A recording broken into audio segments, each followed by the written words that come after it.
అందరికీ నమస్కారం అండి. ఒక వండర్ఫుల్ మూమెంట్ ఇది. ఎందుకంటే ఒక హిస్టారిక్ మూమెంట్ వైజాగ్లో. ఈ హిస్టారిక్ మూమెంట్లో మమ్మల్ని కూడా పార్టిసిపేషన్కి అనుమతి ఇచ్చినందుకు, అట్ ద సేమ్ టైం మంచి అవకాశం ఇచ్చినందుకు ప్రత్యేకంగా ప్రభుకిషోర్ గారికి నేను ధన్యవాదాలు, నమస్కారాలు తెలియజేసుకుంటున్నా. ఈరోజు ఈ కార్యక్రమానికి బోనం వస్తున్నారంటేనే నేను చాలా ఎగ్జైట్ ఫీల్ అయ్యా. ఎందుకంటే ఈరోజు వైజాగ్కి ఒక ఐకానిక్ మూమెంట్లా ఇది ఫీల్ అవ్వాలి మేమందరం కూడా. యాజ్ అ వైజాగ్ పీపుల్గా ఒక హిస్టారిక్ మూమెంట్ కింద కూడా మేము ఫీల్ అవ్వాలి. దానికి ఈరోజు మా అందరికీ అమ్మ బోనం వచ్చేసరికి ఇంకొంచెం దానికి విలువ పెరిగింది. అమ్మకి కూడా ప్రత్యేకంగా నేను నమస్కారాలు తెలియజేసుకుంటున్నా.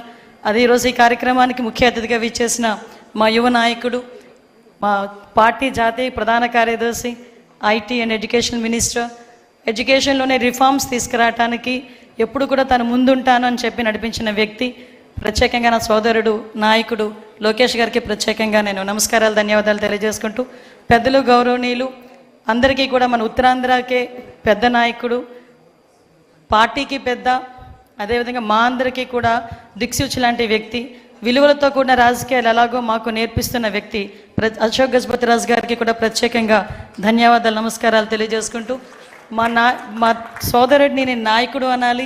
అదేవిధంగా చిన్న వయసులోనే కేంద్ర మంత్రి హోదాలో ఉండి ఈరోజు ఆంధ్రప్రదేశ్ ప్రైడ్నే కాకుండా తెలుగు వాళ్ళ ప్రైడ్ని కూడా ఢిల్లీలో చాటి చెప్తూ, ఎక్కడైనా రామ్మోహన్ వెళ్తే తెలుగు అబ్బాయి, మా ఉత్తరాంధ్ర అబ్బాయి అని చెప్పుకునేంత గర్వంగా ఉన్న నా సోదరుడు రామ్మోహన్ నాయుడు గారికి ప్రత్యేకంగా ధన్యవాదాలు.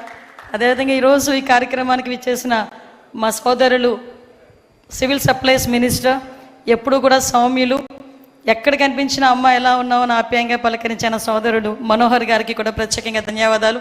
ఎస్పెషల్లీ ఈ కార్యక్రమానికి ఇంత అందాన్ని తీసుకొచ్చిన చాలామంది పుర ప్రముఖులు, ముఖ్యంగా వైజాగ్లో ఉన్న చాలామంది పుర ప్రముఖులు ఇక్కడికి వచ్చారు. అదేవిధంగా మా మినిస్టర్ కొల్లు రవీంద్ర గారికి, ఎంపీ గారు భరత్ గారికి, అదేవిధంగా సీఎం రమేష్ గారికి, మా సోదరులు ఎమ్మెల్యే అందరికీ కూడా పేరు పేరున నేను ధన్యవాదాలు, నమస్కారాలు తెలియజేసుకుంటూ, వచ్చిన కలెక్టర్ గారికి, అదేవిధంగా మా సిపి గారికి, ముఖ్యంగా పెద్దలు గౌరవనీయులు గురువు గారికి కూడా ప్రత్యేకంగా ధన్యవాదాలు. ఎస్పెషల్లీ సార్ తాలూకా విజన్ ఏదైతే 2047 విజన్ ఏదైతే ఉందో ఆ విజన్కి అనుగుణంగా ఈరోజు వైజాగ్ ముందుకెళ్తుందని చెప్పడానికి ఈ ఐకానిక్ ఇది ఒకటి డ్రీమ్గా మేము అనుకున్నాం. కానీ ఈరోజు ఇక్కడ సాకారం కాబోతున్నందుకు నేను చాలా హ్యాపీగా ఉన్నా. వైజాగ్ అన్నది హ్యాపెనింగ్ సిటీ, ముఖ్యంగా చంద్రబాబు నాయుడు గారికి, మా సీఎం గారికి చాలా ఇష్టమైన సిటీ.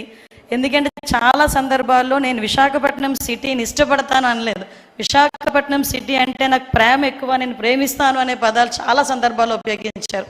ఆయన లాస్ట్ 2014 to 2019లో కూడా సీఎంగా ఉన్నప్పుడు కూడా చాలా సందర్భాల్లో కంపల్సరీగా విశాఖపట్నాన్ని ఐటీ హబ్గా మార్చాలి, ఫినాన్షియల్ క్యాపిటల్గా కూడా మార్చాలి అని చెప్పి చాలా సందర్భాల్లో మనం అందరం కూడా మాట్లాడుకోవడం, దానికి అనుగుణంగా ముందుకెళ్ళడం కూడా జరిగింది.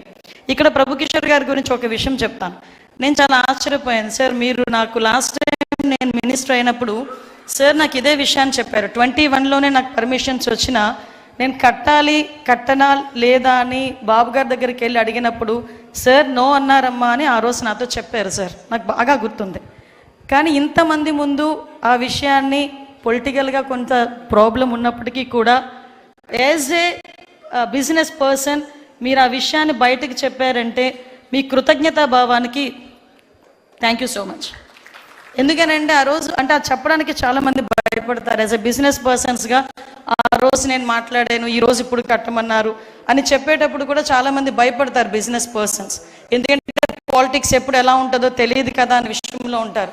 కానీ ధైర్యంగా నేను చాలా ఆశ్చర్యపోయాను సార్ నోటి నుంచి ఆ మాట వచ్చేసరికి. Sir felt so happy. ఎందుకంటే ఒక కృతజ్ఞతా భావంతో సార్ చెప్పారు, మళ్ళీ నేను ఇప్పుడు స్టార్ట్ చేశాను అని చెప్పి స్టార్ట్ చేసినందుకు, ముఖ్యంగా వైజాగ్ ఒక ప్రైడ్ తీసుకొస్తున్నందుకు ప్రత్యేకంగా ప్రభుకిషోర్ గారికి ధన్యవాదాలు. ముఖ్యంగా ప్రభుకిషోర్ గారు వాళ్ళ మిస్సెస్కి కూడా నేను ప్రత్యేకంగా ధన్యవాదాలు తెలియజేసుకుంటా. ఎందుకంటే చాలామంది నేను చాలా ప్రౌడ్గా చెప్తాను సార్, ఎవరి సక్సెస్ఫుల్ మెన్ వెనకాతల కంపల్సరీగా ఉమెన్ ఉంటారు. దానికి ఈరోజు మీ పిల్లలు కానీ వరుణ్ అండ్ వర్ష వీళ్ళిద్దరికీ, especially senior most architecture, father of architecture అని వచ్చాము సార్ని కూడా thank you sir, thank you so much. ఎందుకంటే నేను ఎందుకంటే ఇంత ఎగ్జైట్ అవ్వాలి, నేను ఒకసారి సార్తో అన్నాను మా బాబు కూడా ఆర్కిటెక్చర్ చేస్తున్నాడండి అంటే డెఫినెట్గా పంపించండి అమ్మా, ఒకసారి ట్రైన్ అప్ కూడా అవుతాడని చెప్పారు. సో నేను ఈ సార్ని చూసేసరికి అదే అనుకున్నా, ఒకసారి ఇలాంటి వాళ్ళందరినీ గ్యాదర్ చేయాలి అని. థ్యాంక్ యూ సో మచ్, మంచి ఆపర్చునిటీ నాకు ఇచ్చినందుకు. Thank you very much.